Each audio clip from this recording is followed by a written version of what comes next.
Welcome to 5th English class Poetry Paper Boats. So ಕಾಗದದ ದೋಣಿಗಳು. Paper boats means ಕಾಗದದ ದೋಣಿಗಳು. So today we will discuss about a beautiful chapter, poetry, paper boats, written by Shri Rabindranath Tagore. So Rabindranath Tagore ಅವರು ಬರೆದಿರುವಂತಹ paper boats, ಕಾಗದದ ದೋಣಿಗಳು ಅನ್ನೋ ಒಂದು ಪದ್ಯದ ಬಗ್ಗೆ ಇವತ್ತು ತಿಳ್ಕೊಳ್ತಾ ಹೋಗುವ. Once again I will read the poem, then I explain the poem. Day by day I float my paper boats one by one down the running stream. In big black letters, I write my name on them and the name of the village where I live. I hope that someone in some strange land will find them and know who I am. I load my little boats with the shawly flowers from our garden. And day by day I float my paper boats on by one down the running stream. ನಾನೇನು ಮಾಡ್ತೀನಿ, ಪ್ರತಿನಿತ್ಯವೂ ಕೂಡ ಏನು ಮಾಡ್ತಾ ಹೋಗ್ತೀನಿ, ಕಾಗದ ದೋಣಿಗಳನ್ನು ಮಾಡಿ ನೀರಿನಲ್ಲಿ ತೇಲಿ ಬಿಡ್ತೀನಿ ಅಂತ. ಅಂದರೆ ಒಂದು ಪುಟ್ಟ ಹುಡುಗಿ ಕಾಗದ ದೋಣಿಯ ಬಗ್ಗೆ ಇರುವಂತಹ ಕಲ್ಪನೆಯ ಮೇಲೆ ಏನು ಮಾಡಿರುವಂಥದ್ದು ಪದ್ಯವನ್ನು ಕೊಟ್ಟಿರುವಂಥದ್ದು. ನಾನು ದಿನಾಲೂ ಕೂಡ ಏನು ಮಾಡ್ತೀನಿ, ಪೇಪರ್ ಬೋಟ್ಸ್ ಅಂದರೆ ಕಾಗದದ ಒಂದು ದೋಣಿಗಳನ್ನು ಹರಿಯುವಂಥ ನೀರಿನಲ್ಲಿ ಏನು ಮಾಡ್ತೀನಿ, ತೇಲಿ ಬಿಡ್ತೀನಿ ಅಂತ. In big black letters, I write my name on them and the name of the village where I live. ಹಾಗೆ ಆ ಪೇಪರ್ ಬೋಟ್ನಲ್ಲಿ ನಾನೇನು ಮಾಡ್ತೀನಿ, ದೊಡ್ಡ ದೊಡ್ಡ ಕಪ್ಪನೆ ಅಕ್ಷರದಲ್ಲಿ ಏನು ಮಾಡ್ತೀನಿ, ದೊಡ್ಡ ದೊಡ್ಡ ಅಕ್ಷರಗಳಲ್ಲಿ ನನ್ನ ನೇಮನ್ನು ಮತ್ತು ನನ್ನ ಊರನ್ನು ಮತ್ತು ನನ್ನ ವಿಳಾಸವನ್ನು ನಾನು ಏನು ಮಾಡ್ತೀನಿ, ಆ ಒಂದು ದೋಣಿಯ ಮೇಲೆ ಬರೆದು ಕಳಿಸ್ತೀನಿ ಅಂತ. I hope that someone in some strange land will find them and know who I am.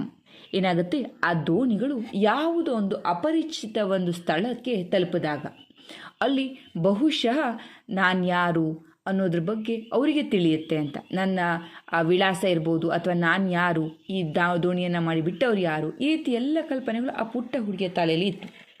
ಹೌದು, ದೋಣಿ ಯಾವುದು ಅಪರಿಚಿತ ಒಂದು ಸ್ಥಳಕ್ಕೆ ತಲುಪುತ್ತೆ, ಆ ತಲುಪಿದಂತಹ ದೋಣಿ ಏನು ಮಾಡುತ್ತೆ, ನನ್ನ ವಿಳಾಸವನ್ನು, ನಾನು ಯಾರು ಅನ್ನೋದನ್ನು ಹೇಳುತ್ತೆ ಅನ್ನೋದು ಆ ಪುಟ್ಟ ಹುಡುಗಿ ಕಲ್ಪನೆ ಆಗಿರುತ್ತೆ. I load my little boats with the shiuli flowers from our garden. ಹಾಗೆ ಆ ದೋಣಿಯ ಮೇಲ್ಗಡೆ ಈ ಚಿತ್ರದಲ್ಲಿ ಕಾಣಿಸ್ತಾ ಇರೋ ಹಾಗೆ ಶೌಲಿ ಫ್ಲವರ್ಸ್ ಅಂದರೆ ಪಾರಿಜಾತದ ಹೂಗಳನ್ನು ನಾನು ಏನು ಮಾಡ್ತೀನಿ, ಲೋಡ್ ಮಾಡ್ತೀನಿ, ಅದರಲ್ಲಿ ಹಾಕ್ತೀನಿ. ನನ್ನ ಉದ್ಯಾನವನದಲ್ಲಿ ಬೆಳೆದಂತಹ ಪಾರಿಜಾತದ ಹೂಗಳನ್ನು ಏನು ಮಾಡ್ತೀನಿ, ಆ ದೋಣಿಯ ಮೇಲ್ಗಡೆ, ದೋಣಿಯ ಒಳಗಡೆ ಏನು ಮಾಡ್ತೀನಿ, ಹಾಕ್ತೀನಿ ಅಂತ ಹೇಳಿ ಈ ಒಂದು ವಾಕ್ಯ ಹೇಳುತ್ತೆ ಅಂತ. ಸೊ ಈ ಒಂದು ಮೊದಲನೇ ಒಂದು ಪುಟದಲ್ಲಿ ಏನು ಕೊಟ್ಟಿದ್ದಾರೆ ಅಂತಂದರೆ, ನಾನು ಪ್ರತಿನಿತ್ಯವೂ ಕೂಡ, ಅಂದರೆ ಈ ಪುಟ್ಟ ಹುಡುಗಿ ಪ್ರತಿನಿತ್ಯವೂ ಕೂಡ ಏನು ಮಾಡುತ್ತೆ, ದೋಣಿಯನ್ನು ಮಾಡಿ ಬಿಡ್ತಾಳೆ. ಹರಿಯುವ ನೀರಿನಲ್ಲಿ ದೋಣಿಯನ್ನು ಮಾಡಿ ಬಿಡುವಂಥದ್ದು. ಆ ದೋಣಿಯ ಮೇಲ್ಗಡೆ ದೊಡ್ಡ ದೊಡ್ಡ ಅಕ್ಷರಗಳಲ್ಲಿ ಅವಳ ವಿಳಾಸವನ್ನು, ಅವಳ ಹೆಸರು, ಅವಳ ಊರು, ಅವಳ ವಿಳಾಸವನ್ನು ಬರೆದಿರ್ತಾಳೆ, ನಾನು ಎಲ್ಲಿದ್ದೀನಿ ಅನ್ನೋದನ್ನು. ಆ ಒಂದು ಯಾಕೆ ಅವಳು ಬರೆದಿರ್ತಾಳೆ ಅಂತಂದರೆ, ಅವಳ ಒಂದು ಆಶೆ ಏನಪ್ಪ ಅಂತಂದರೆ, ಯಾವುದು ಅಪರಿಚಿತ ಒಂದು ಲ್ಯಾಂಡಿಗೆ, ಸ್ಥಳಕ್ಕೆ ತನ್ನ ದೋಣಿ ತಲುಪಿದಾಗ ತಾನು ಯಾರು, ತನ್ನ ವಿಳಾಸ ಏನು ಅನ್ನೋದನ್ನು ಆ ಒಂದು ಹುಡುಗಿ ಆ ದೋಣಿಯನ್ನು ನೋಡಿದಂಥವ್ರಿಗೆ ಗೊತ್ತಾಗಲಿ ಅನ್ನೋದು ಅವಳ ಒಂದು ಆಶೆಯಾಗಿರುತ್ತೆ. ಆ ಪೇಪರ್ ಬೋಟ್ಸ್ನ ಮೇಲೆ ಹಾಗೆ ಅದ್ರ ಒಳಗಡೆ ಪಾರಿಜಾತದ ಹೂಗಳನ್ನು ಏನು ಮಾಡುವಂಥದ್ದು, ಅವಳ ಉದ್ಯಾನವನದಲ್ಲಿ ಬೆಳೆದಂಥ ಪಾರಿಜಾತದ ಹೂಗಳನ್ನು ಅವಳು ತುಂಬಿಸಿ ಕಳಿಸಿರ್ತದ್ದು ಅಂತ. Then next, hope that these blooms of the dawn will be carried safely to land in the night. I launch my paper boats and look up into the sky and see the little clouds setting their white burning sails. I know not what playmate of mine in the sky sends them down the air to race with my boats. When night comes, I bury my face in my arms and dream that my paper boats float on and on under the midnight stars. The fairies of sleep are sailing in them, and the lading is their baskets full of dreams. Hope that these blooms of the dawn will be carried safely to the land in night. ಏನಾಗುತ್ತೆ, ಆ ಹುಡುಗಿ ಕೆಲವು ಸಲ ಈ ಪಾರಿಜಾತ ಹೂಗಳನ್ನು ಕಳಿಸಂಥ ಸಂದರ್ಭದಲ್ಲಿ ಆ ಒಂದು ಬೆಳಿಗ್ಗೆ ಕಳಿಸಂಥ ಬೆಳಗ್ಗಿನ ಸೂರ್ಯೋದಯದ ಸಮಯದಲ್ಲಿ ಆ ಒಂದು ಪಾರಿಜಾತದ ಹೂಗಳು ಅರಳ್ತವೆ.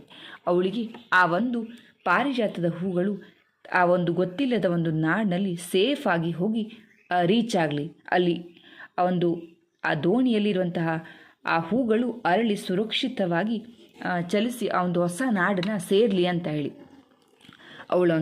ಆ ಪಾರಿಜಾತದ ಹೂಗಳು ಇಲ್ಲಿಂದ ತಲುಪಿ ಆ ಒಂದು ಸೂರ್ಯೋದಯದಲ್ಲಿ ಅರಳುವಂತಹ ಪಾರಿಜಾತದ ಹೂ ಏನಾಗುವಂಥದ್ದು ಆ ಸುರಕ್ಷಿತವಾದ ನಾಡನ್ನು ತಲುಪಬೇಕು, ಅಲ್ಲಿ ಅರಳಬೇಕು ಅನ್ನೋದು. ಹಾಗೆ I launch my paper boats look up into the sky and C the. ಹಾಗೆ ಅದರ ಜೊತೆಯಲ್ಲಿ ಹೇಗೆ ಇವಳು ದೋಣಿಯಲ್ಲಿ ತೇಲಿ ಬಿಡ್ತಾಳೋ, ಆ ದೋಣಿಯಲ್ಲಿ ತೇಲಿ ಬಿಟ್ಟ ನಂತರ ಅವಳು ಆಕಾಶವನ್ನು ನೋಡ್ತಾಳೆ ಅಂತ ಹೇಳಿ. ಆಕಾಶವನ್ನು ಅಲ್ಲಿ ಇರುವಂತಹ ಚುಕ್ಕಿಗಳನ್ನು, ಮೋಡಗಳನ್ನು, little clouds setting their white bulging sails ಏನು ಮಾಡ್ತಾರೆ, ಅಲ್ಲಿರುವಂತಹ ಆಕಾಶದ ಇಲ್ಲಿರುವಂಥ ಚಿಕ್ಕ ಚಿಕ್ಕ ಮೋಡಗಳನ್ನು, ಆ ಜೋಡಣೆ ಮಾಡಿದಂಥ ಮೋಡಗಳನ್ನು ಅವಳು ನೋಡ್ತಾಳೆ. I now not what playmate of mine in the sky sends them down in the air to the race with my boats. ಹಾಗೆ ಅವಳಿಗೆ ಹೇಗೆ ಕಾಣಿಸುತ್ತೆ ಅಂತೆ, ಆಕಾಶದಲ್ಲಿರುವಂಥ ಮೋಡಗಳು ಚಲಿಸ್ತಾ ಇರೋ ರೀತಿಯಲ್ಲಿ, ಅಂದರೆ ಕೆಳಗಡೆ ಅವಳ ಒಂದು ನದಿಯಲ್ಲಿ ನೀರಿನಲ್ಲಿ ಹೇಗೆ ಪೇಪರ್ನ ಬೋಟ್ಸ್ಗಳು ಚಲಿಸ್ತಾ ಇದೆಯೋ ಅದೇ ರೀತಿಯಲ್ಲಿ ಆಕಾಶದಲ್ಲೂ ಕೂಡ ಮೋಡಗಳು ಚಲಿಸ್ತಾ ಇದೆ. ಒಂದಕ್ಕೊಂದು ಸ್ಪರ್ಧೆಗೆ ಇಳಿದಿದೆಯಾ ನನ್ನ ಒಂದು ದೋಣಿಗಳು ಹಾಗೆ ಆಕಾಶದಲ್ಲಿ ಚಲಿಸುವಂಥ ಮೋಡಗಳು ಅಂತ ಹೇಳಿ ಅನಿಸುತ್ತೆ. When night comes, I bury my face in my arms and dream that ಏನಾಗುವಂಥದ್ದು, ರಾತ್ರಿಯಲ್ಲಿ ಅವಳು ತನ್ನ 2 ಕೈಗಳನ್ನು ಮುಚ್ಚಿಕೊಂಡು ತನ್ನ ಮುಖವನ್ನು ಮುಚ್ಚಿಕೊಂಡಂಥ ಸಂದರ್ಭದಲ್ಲಿ ಅವಳಿಗೆ ಅಂದರೆ ಅವಳ ಕಲ್ಪನೆಯಲ್ಲಿ ಅನಿಸುವಂಥದ್ದು ಅಂತ ಆ ದೋಣಿಗಳ ಬಗ್ಗೆ ಇರ್ಬೋದು, ಅಥವಾ ರಾತ್ರಿ ಆಕಾಶದ ಒಂದು ನಕ್ಷತ್ರಗಳ ಬಗ್ಗೆ ಇರ್ಬೋದು. Paper boats flat on and under the mid night stars. ಹೇಗೆ ನೀರಿನಲ್ಲಿ ಒಂದು ಪೇಪರ್ ಬೋಟ್ಸ್ಗಳು ಇವೆಯೋ ಅದೇ ರೀತಿಯಲ್ಲಿ ರಾತ್ರಿ ಕೂಡ ನಕ್ಷತ್ರಗಳು ಆಕಾಶದಲ್ಲಿ ಹೊಳಿತಾ ಇರುತ್ತಾರೆ ಅವಳಿಗೆ ಅನ್ನಿಸ್ತದೆ ಅಂತ. ಅಂದರೆ ಅವಳು ಫೇಸನ್ನು ಮುಖ ಮುಚ್ಕೊಂಡಾಗ ಅಂದರೆ ಕನಸನ್ನು ಆ ರೀತಿಯಲ್ಲಿ ಕನಸು ಕಾಣ್ತಾಳೆ ಅಂತ. The fairies of sleep are sailing in them and the lading is their baskets full of dreams. ಏನಾಗುತ್ತೆ, ನಿದ್ರಾ ದೇವತೆ ಅಥವಾ ಕಿನ್ನರಿ ತನ್ನ ಕಾಗದದ ದೋಣಿಯಲ್ಲಿ ಕುಳಿತು ಕನಸುಗಳನ್ನು ಹೊತ್ತು ಬಂದಂಥ ರೀತಿಯಲ್ಲಿ ಅವಳಿಗೆ ಭಾಸವಾಗತ್ತೆ ಅಂತ. ಈ ಕಥೆಗಳಲ್ಲಿ ಬರುವಂತಹ ಒಂದು ಅಪ್ಸರೆ ಅಥವಾ ನಿದ್ರಾ ದೇವತೆ ಏನು ಮಾಡುವಂಥದ್ದು, ತನ್ನ ಎಲ್ಲ ಕಾಗದದ ದೋಣಿಗಳ ಮೇಲೆ ಕನಸುಗಳನ್ನು ಹೊತ್ಕೊಂಡು ಬರ್ತಾಳೆ ಅನ್ನೋದು ಆ ಪುಟ್ಟ ಹುಡುಗಿಯ ಕಲ್ಪನೆ ಅಂತ. ಸೊ ಇವಿಷ್ಟು ಪದ್ಯದ ಒಂದು ಸಾರಾಂಶ. I hope today poetry you will understand. If you like this video, please like, share and as well as subscribe. ಒಟ್ಟಾರೆಯಾಗಿ ಈ ಒಂದು ಪದ್ಯ ಹೇಳಿರುವಂಥದ್ದು ಒಂದು ಪುಟ್ಟ ಹುಡುಗಿ ಹೇಗೆ ಪೇಪರ್ ಬೋಟ್ಸ್ಗಳನ್ನು ಮಾಡಿ ಆ ಒಂದು ಪೇಪರ್ ಬೋಟ್ಸ್ಗಳನ್ನು ನೀರಿನಲ್ಲಿ ತೇಲಿ ಬಿಟ್ಟಾಗ ಅದು ಆಕಾಶದಲ್ಲಿರುವಂತಹ ನಕ್ಷತ್ರಗಳಿಗೆ ಹೋಲಿಕೆಯನ್ನು ಆದ ರೀತಿಯಲ್ಲಿ ಕಲ್ಪನೆಯನ್ನು ಮಾಡಿಕೊಂಡಿದ್ದಾಳೆ. ಅದರ ಬಗ್ಗೆ ಈ ಒಂದು ಪದ್ಯವನ್ನು ಕೊಟ್ಟಿರುವಂಥದ್ದು. Thank you.